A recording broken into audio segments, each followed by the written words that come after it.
Malaking tulong sa pagpapalakas ng military capabilities ng Armed Forces of the Philippines ang mga donasyong rifles at ammunitions ng China sa Pilipinas.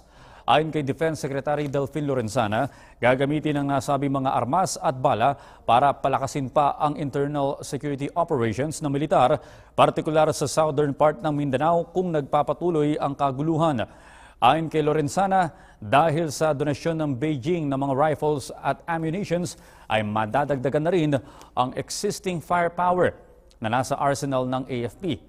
Lubos ang pasasalamat ng kalihim sa China sa kanilang donasyon na nasa halos 50 million renminbi yuan.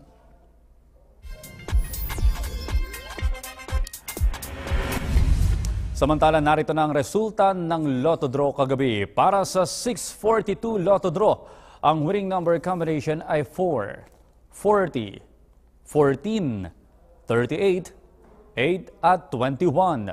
Para naman sa Super Lotto 649 Draw, ang winning number combination ay 34, 28, 29, 16, 9 at 3. Wala pa pong nakakuha sa mga jackpot prize ng 642 Lotto at Super Lotto 649.